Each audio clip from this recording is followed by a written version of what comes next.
we go. Okay, by popular demand, we have a affiliate triad member spotlight again with Stephen West. Here he is. And I have a question that I would like to try and direct Stephen on today, but who knows where it'll end up going. But we did have a little bit of a off recording chat last time about the difference between sales and marketing. And with all the new members coming in right now, I really wanted to kind of dive into what Stephen was talking about, because the marketing aspect versus the sales aspect is kind of, we're going to be in marketing mode for the next few weeks until the next promo comes, and then it'll rinse and repeat and roll out again. So Stephen, take it away with what is the difference between marketing and sales? So I appreciate your desire to keep me on track, knowing how silly and frivolous and futile that is. However, I would like to address the parrot in the room. I was going to say the pink elephant. And we have performance anxiety because the parrot is way more talented than I'll ever dream to be. But you have to prove it. I mean, she may just be a good marketer and learn the tease effect. He may be a letdown. I don't know. But anyway, to answer your question, the difference between sales and marketing. Let's start with marketing. Unless, again, I would like to establish, like I did in the previous one, I have no original thoughts. There's no time for that. There's already so many brilliant thoughts I can steal from others. So I'm going to mention Warren Buffett again, and then I'm going to mention Perry Marshall, one of the greatest marketers ever been. He wrote the definitive guide to Google AdWords, and it still is the definitive guide. And he's also, he's a traffic genius, sales, marketing, you name it. Perry Marshall's genius. So let me start with the Warren Buffett quote. And it's a poker quote, but he relates it to investing. He said, if you're sitting at a poker table and don't know who the patsy is, it's you. The patsy is the person that you're going to take advantage of. So professional card sharks have to have somebody that's not to take advantage of. If professionals play against professionals, it ends up looking like, you know, World Series of Poker. And that's fun to watch, but it's not somebody taking advantage of the other. That's why they call it sharking.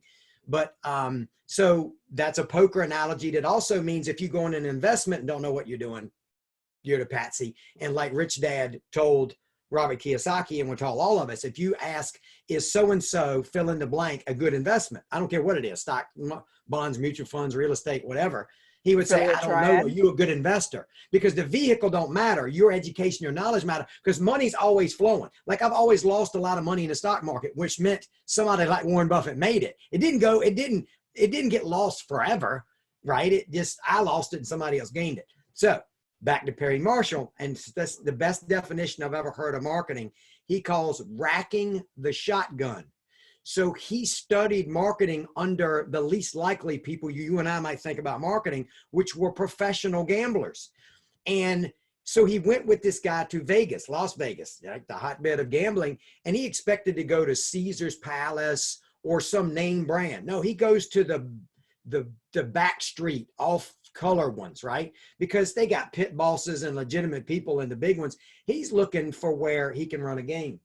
Now, you know how hot it is in Las Vegas all the time. This dude's wearing a trench coat. This is the mentor for Perry Marshall. He's wearing a trench coat in Vegas heat, already suspicious. And he go in there and it's a dive bar, you know, there's gambling going on and there's stuff on stage and it's noisy or whatever.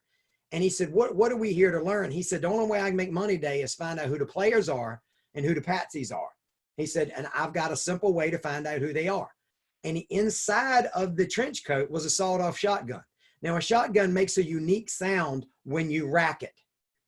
And he, sitting at the table, reached under his jacket and racked the shotgun and noticed every head that turned. Because everybody that's not used to that sound is a patsy. Everybody that knew the sound of a shotgun in a crowded room that was already noisy is who he was looking out for. That's what marketing is. Marketing is racking the shotgun to see who turns and looks and who doesn't. Now, it's a reverse analogy because who turned is who he wants to avoid playing with, right? Playing against. So marketing is just racking the shotgun. It's not necessarily sales. It's finding your market. It's finding them by racking the shotgun, making a noise that your target market would notice and turn their head to. And the people that ignore you, you will spend all your life trying to talk them into something they don't want. Right? I mean, whereas if you market right, sales is easy because they come to you begging you to give you, here's my credit card, please, you know. Now there are persuasion techniques that we've learned from Jason and Wilson, Jodie son, I forgot a recurring joke. Somebody picked up on that and referred to us as I'm Steven's son now. I did So, say that. so Yes. I would say when you're considering what is marketing, it's racking the shotgun. And it doesn't matter what the offer is, unless you have some idea. And again, I will go back to the fact that people have said, well, I wish I knew what the next offer was so I knew what lead magnet offer and who to attract. Attract people that would trust you to make them offers. Because let's face it, there may be a market of people who would buy TWF or what, and I refer to that because we don't know what the next offer is, or affiliate triad from you because you're awesome. You're a female, you fit their demographic. You have an Australian accent, you're in Mexico, I'm in rural Virginia, I sound like a corn cob, I think like one, two. There's people that are going to be drawn to me and there are people that are going to be repulsed by me, and vice versa for us. Not that you're repulsive, I am. But good marketing, as I think Julie Stoyan said, is not so much about attracting the right people as rejecting and repelling the wrong people. And I know I quoted Russell Brunson before, and I'll do it again. Number one way to have a business that you hate, that makes you miserable, is to attract the wrong people. So, yeah, and I think that's one of those 5 key things that Julie does talk about, is like, it's almost like go out of your way to find a way to repel the wrong people type of thing. Well, I just learned this. So, last week I was in the middle of some training when we did this, right? I took a break. And just to full disclosure, what it was PLF. It was product launch formula. I mean, the godfather of product launches on the internet is Jeff Walker. He's been doing it like longer than I've been, drawing a check from anywhere. I mean, the dude's as a Mac daddy, as they say in the game. And they talked about, this changed my life. See, what was the big takeaway? It was 3 days, right, of PLF Live. And it was virtual, of course, because we can't go anywhere. And 2 things, and he's an avid skier because he's from Colorado and it's flat here and it hardly ever snows. So I haven't done much skiing, meaning none. So he skis a lot, and he showed 2 ads that repelled the weekend warriors and the families to want to come skiing. Number one, it was a layout of a beautiful, and the guy snowing is in powder up to here. I mean, the guy skiing is in powder up to here. The average man can't ski in snow up there. I mean, the powder is literally up to his chest. And then there's a 1-star review. Literally, they're bragging about the 1-star review, and it says, this is horrible. Nobody can enjoy this. This is too hard. See, they racked the shotgun. They called out the whiners and the complainers and the newbies and said, if you're a newbie, don't come here. Now, the serious, like adrenaline junkie skiers, they were drawn to that 1-star review. How cool is that? How cool to call out who you don't want, because it secretly calls out who you do want. That resonated with the serious players. The other one was the logo of a particular ski resort. And I hate to call it that, like ski. It's like one of the only places in the world where you can get dropped out of a helicopter all day for like $17,000 to $20,000, where you can just heli-ski the whole day. It's your helicopter. You basically rent a helicopter. You better know what you're doing, because one time would kill the average person. Their official logo is a skier falling to his death off of a sheer cliff. That is their official logo.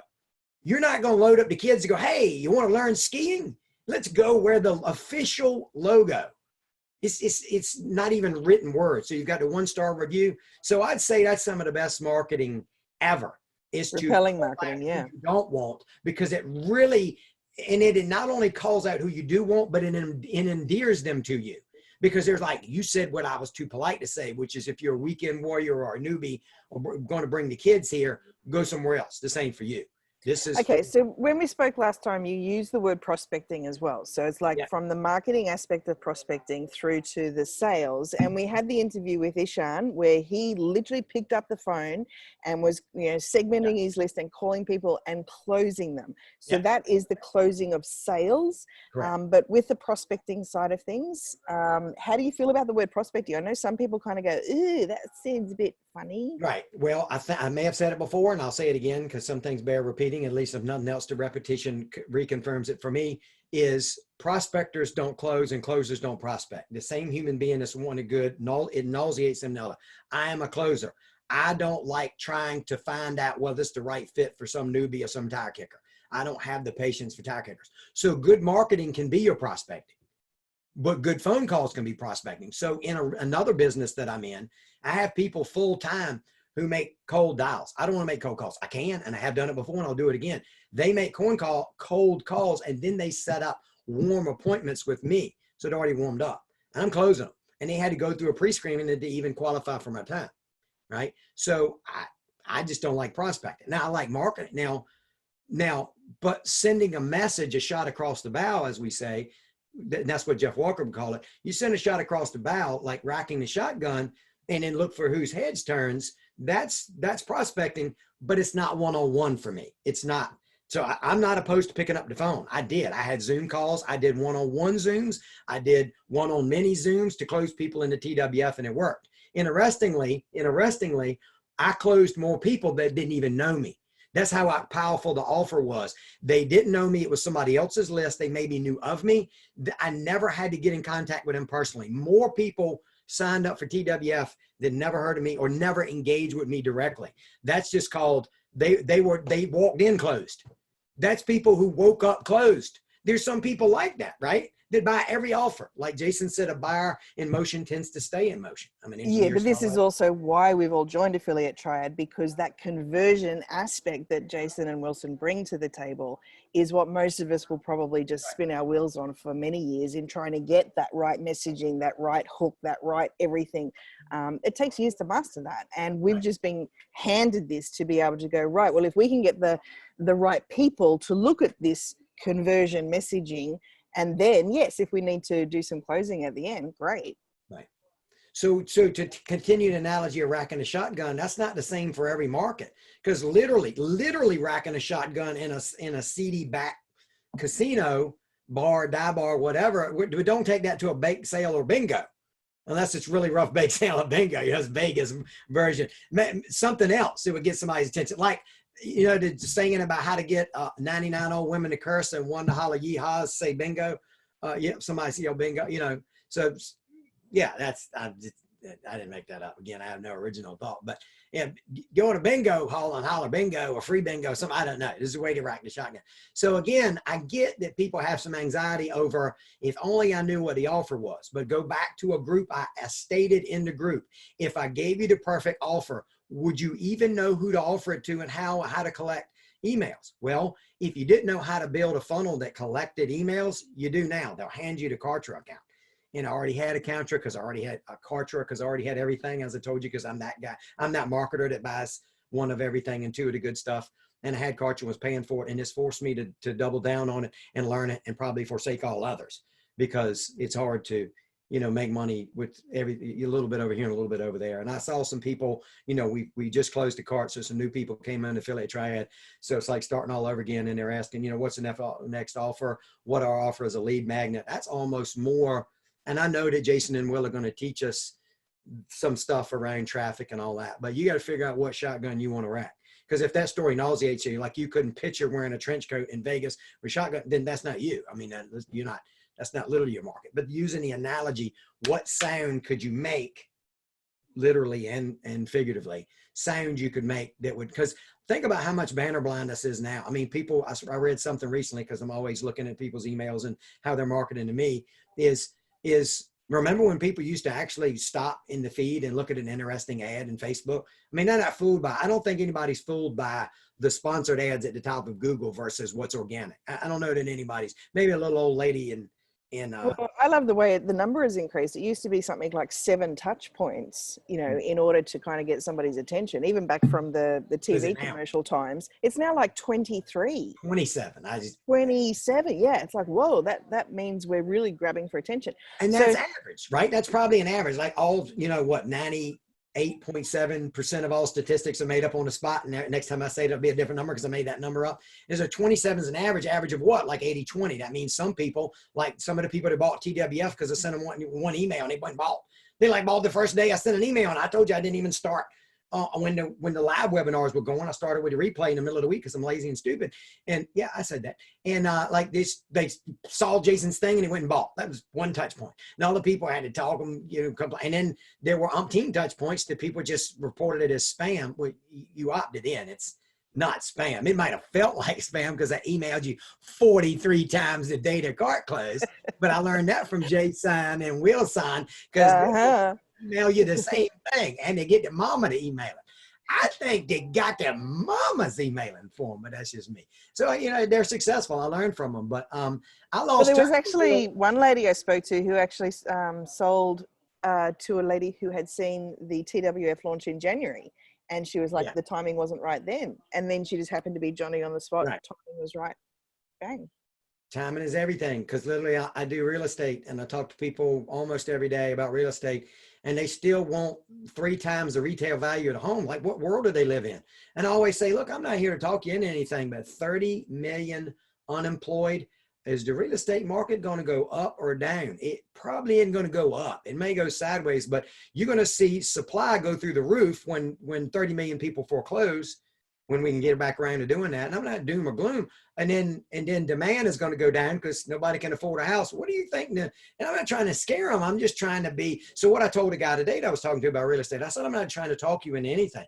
I said, there's wrong sales and marketing. That's the shady used car salesman that wants to get you under that bad night light where you can't see the scratches and dents until you get up the next day and you look like you bought an old bulldozer. Like, why, that car looked great last night? That's shady. Nobody likes that. But people like people who are going to help them. Like, I think it was Perry Belcher said, which is one of Ryan Dice's business partners over at Digital Marketer, said everybody likes to buy. Look at what's just happened on Amazon, but nobody likes to be sold. So we can guide somebody into a buying decision like Jason did. Like, Jason didn't convince Gene, or whatever his name was. He didn't convince Gene. He just called Gene on his own internal BS. And he know what we're all doing. Hey, Gene, if you it's a 3-hour webinar and you're still here. I can't remember if it was that. No, I think it was the guy that hollered scam, scam, scams. Like, you stayed here for 3 hours to call this a scam. You know, your brain is a scam. Your brain is scamming you every day. Like, my brain scammed me into thinking it would be a good idea to go into debt to go get a 4-year degree. Right. And now I'm old enough that worked out. But how many kids, and I'm not talking against sending your kids to college, though I am, is we talk about the housing bubble and what that did to our economy in 2008 and 2009. That bubble is tiny compared to the secondary education bubble. How much the cost of a 4-year degree went up, and how little skills they get, and how marketable they are in the marketplace. You've heard of people with master's degrees and PhDs overqualified to flip burgers. They literally won't hire them for a minimum wage because it's like, you don't want a minimum wage job. You're not going to be here long. No, I'll literally take anything. So, I mean, you talk about versus $2.99 a month. I think I talked about that before. I didn't get a secondary education from the major university for $2.99 a month. Don't think I did, even back then, even as old as I am. So I get that you can't do this forever without sales, and maybe I was lucky, or maybe I created my own luck. And look, I sent one email the night the cart closes for AT and got no sales, but I sent it to 183 people. 27 people opened, 3 clicked. They're like, you know, okay, I didn't market it, right? So you got to look at your numbers. I literally sent it to 183 people. Because yeah, my numbers are about the same. You know, my first 2 sales were at the start of the week, and I had one that actually, you know, closed themselves after I went to bed because of the time difference. Right. But what I'd like to do is just finish off with maybe a couple of suggestions of where are you going to load that shotgun or crank that shotgun sort of thing. Like to me, I like the idea of what I call the mirror avatar. So kind of like have a look at your own life, or have a look at what was your trigger point, or when did something kind of, you know, kick in for you. So yeah, I'm a nomad. So I am going to stick in my lane, and right. I'm only going to speak to the people that are interested in having a minimalistic, nomadic life. Yeah. We all still need to make money. So I'm going to choose that little thing because I can tell stories about my life that people will either want to experience or they are experiencing. So that's sort of my lane. You just mentioned real estate. Like, who is it you're going to target? People who should be desperate. So the house is vacant. We're able to pull lists. We're not just cold calling everybody that owns a house. It's vacant. It's absentee owner, meaning it's not owner occupied. They're out of state. They most likely inherited it. They're getting tax bills. Somebody's got to go cut the grass or maintain the property, and nobody's living there. They should be, they're going to turn their head on a shotgun, right? I mean, they've got a problem, and maybe they're more aware of the problem than ever, because what's the market going to do now? Right? I think people are more interested in getting rid of real estate. They own it free and clear. Let's say they inherited it or whatever. They don't owe a bank. So it's almost like free money, whatever they get. So they get over worrying about what the market says it's worth of retail. Like, what would this guy give me, and what will he give me quick? So it's kind of hard to talk to somebody who's looking to get a bunch of offers and see the most money he can get. You're looking for somebody, I need cash today. So there are people like that. That's why there's car title loan businesses all over the world, right? And that's why there's pawn shops. It just happens to be pawn for real estate. It's a little bit bigger, you know, pawn shop. And so what we do is we establish value, not that we're some bottom feeders that are going to come in and steal a house from them, because we get mama used to live in it and there's emotional attachment. And we made offers that they verbally agreed to. And then when we sent them to paper and actually had to sign something, the thought of selling mama's house about killed them. That's a real problem, but I can't help them with that. It's like, well, okay, you got a sentimental attachment to the house. How's that working for you? So, you know, you can't know that until you talk to people, but that's why there's been marketing. We've found some people that we think would respond to the shotgun. Then we rack it by having someone cold call them. Prospectors don't close and closers don't prospect. We did horrible when my prospectors tried to close because they won't hit them upside the head with the truth like I am. Now, that's putting it a little more bluntly than Jason said. I'm not trying to convince them. I am trying to educate them and persuade them to my way of thinking. Ain't that what we're all doing, right? I mean, think about the last time you posted something that either on Facebook that either riled you or made you laugh. Ain't you trying to get somebody to laugh with you or be as righteously indignant about whatever party you support? This idiot did this and I can't believe, you know, one of the most polarizing things, and that's why I said it in when I said, hey, I'm chomping at the bit, I'm chewing through my mask. It's because there's a camp on Facebook that's convinced if we don't all wear masks, we're all going to die. It is the new badge of courage. And there's a camp says, I'd rather die than wear a mask. That's pretty polarizing.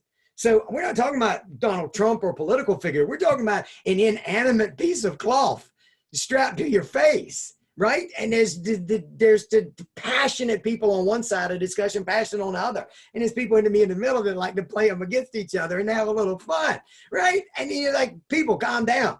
Something's going to kill you. And I think it's going to be a heart attack worrying about your mask. One of the funniest things, I got to tell you this, I'm an engineer, so I understand that the virus is like nanotechnology. It's one of the most microscopic particles ever. And if you look at the pore size on a cloth mask, somebody put on Facebook, if you think a cloth mask will stop a virus, I'm going to sell you chain link fence to stop the mosquitoes. Because not only can the mosquitoes fly through it, but they can go over it. You got people that ain't even touching their face. And so somebody sent me 2 masks because they care about me. And I gave them to my kids, and they're so big that they look like Amish beards. They don't fit up here. And I said, well, that's going to help you about as much as if they were up here because they fall right down. So they literally look like Weird Al Yankovic in Living the Amish Gangster Style. I forgot the title of the song. I'll think of it later because we watch that video like once a week. I just made a Weird Al Yankovic reference. Beat that, Jason and Wilson. I always got to bring it back. Well, the other day I did a selfie. I met a lady that I'd known online for years and had never met in person. Say it again. Years. And so we did the social distancing selfie, but we decided to pull our mask down.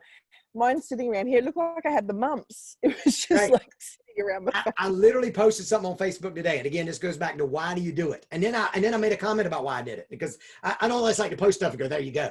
I posted it and it basically said, a neurosurgeon said a mask is more likely to cause it to stay in you and make it to your brain. He literally, and he's a neuro, and I posted, I'm no neurosurgeon, but I dang near qualify because I posted something on Facebook because everybody's now a viral expert. If you can find something and post it on Facebook, you're a genius now, right? It's almost, I said it's like the old Holiday Inn Express commercials. Well, we need a doctor. No, really, you don't. I slept at a Holiday Inn Express last night, meaning the experience was so great. I'm now qualified as a doctor. I said, I'm no neurosurgeon, but I'm better than a neurosurgeon because I was smart enough to find this and post it on Facebook. Makes me a hero. I said, but here's the thing about posting on Facebook. I only do it to make me feel better because the camp that believes in math, it's either somebody loves it or they hate it. They don't go, huh, that's provocative. A neurosurgeon said, nobody believes it. Like literally I posted something on Facebook and somebody said, well, you can't trust doctors. Yeah, no. Well, how about I trust one that says something I already believe? So we only listen to the stuff we believe anyway. So we're bringing this back full circle. We can wrap it up because you and I both got something else to do other than I could do this all day, but it doesn't make me so much money because Wilson and Jason won't let us monetize this yet. I think we're going to get them with the tease effect and flip the script on them. But to bring this back full circle, it goes back to when you post something on Facebook, what are you hoping to do? Convince the unconvincible? It's just racking the shotgun, right? So what happens is you're going to get comments and they're going to be just as polarizing as night and day. People are going to hate you. because how dare you question masks saving us all? And that's what so we tend to surround ourselves with the stuff we all want to hear. So to answer your question you asked, what do you do to rack the shotgun? Tell them what you thought when you bought it. Now, I know Jason just sent us something about you don't have to be involved to promote it. I like the fact that all yacht salesmen don't own yachts and all jet salesmen don't own jets. And I was shocked, Dr. Ruth Westheimer, you remember her? I'm old enough to remember Dr. Ruth. She was a sex expert and she'd been divorced like 23 times. It's like the barber with a bad haircut. I mean, Jason talks about, the cobbler's kid has no shoes. So you got to be a little bit better than that. If you're a hairstylist, you ought to have a decent haircut or style, but at least talk about what you care about. Because if it's the people that don't care what you care about because they don't think like you ain't going to convince them to do anything anyway. So now, what's really interesting with this is actually going that extra mile and doing that is if everyone wants to circle back to the member spotlight number 1 with Anna Donier, which talks about priming Facebook algorithm so that when you do go to do your post, we can come along and look at our entrepreneurial friends and whatever and make comments on things, right, which gets them prepared for you to do your post as well. And how much fun is it to be able to go and give you a reason I'm doing what I'm doing? I never use Facebook for personal reasons. It's for business. The only reason I'm engaging and posting stuff is because of Anna, because of that first spotlight. Because I'm one of those guys that just expects Facebook to bend the knee to me and do my bidding, which I know better, right? I hate Facebook. I hate Google. And I hate Amazon. And yet I use them all to make money. You don't have to like them. That's the thing that goes back to Jason. I don't have to like them to utilize them, right? I don't like the U.S. government, but I realize, the benefits. I don't like the Postal Service, but sometimes I got to mail a letter. And sometimes they bring me stuff. Sometimes they mess that up and they don't. So, you ain't got to like it to use it, right? So back to that, I've literally been posting on Facebook just to aggravate and irritate people so I can rack the shotgun because of Anna. So let's give credit where credit is due. It's because of Anna's post and your interview with her is the only reason why I even show up on Facebook. It is purely selfish. There you go, Facebook. I admitted it. I don't care about the discussion about none of it. I just care that I can tell Facebook. I tickle the algorithm. I tickle the underbelly, as Ben Cummins would say, of the Facebook algorithm and say, hey, I'm here to engage, show my stuff to more people. And I put something in my story about, when somebody was in the group saying, Jason, I don't know where to begin. And he literally gave away that nugget of tell people you're in this top secret group where you got access to the greatest marketing minds ever. And wouldn't they like to know what you learned as a fly on the wall, whatever. I immediately went and stuck that in Facebook and see who would raise their hand. Hey, I just was in a top secret thing. You might have saw me post something about it. You want to know what I learned as an insider or fly on the wall, whatever I call myself? Raise your hands. People raise their hand. I emailed them an offer. I got them out of Facebook to Messenger. I got an email address. I sent them one email the night the cart closed. Maybe if I'd have emailed them early in the week, I racked the shotgun. Guess what? It'll come back around. And now they're in my database, right? So you got to figure out what your shotgun looks like, smells like, walks like, talks like. And it's ultimately about you. And let's be honest, let's say the next offer doesn't resonate with you. Are you going to not offer it? I don't know. That would be what if Wilson and Jason bring us something that we just like, well, that's junk. I don't think that's going to happen. I'm not saying that's going to happen, but what if it just doesn't resonate with you? Like, what if you never dreamed of doing the wholesale formula, but you promoted it and you got some sales?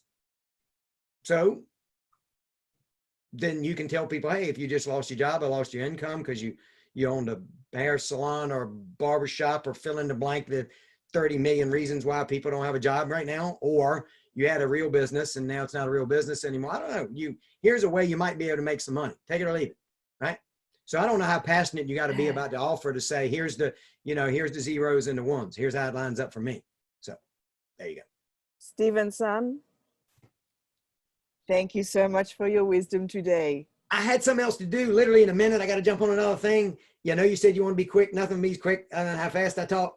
Apologies. Anybody wants to watch them. It's 2 times speed. It's not going to happen. Don't listen to it. It sounds like Alvin and the Chipmunks on crack.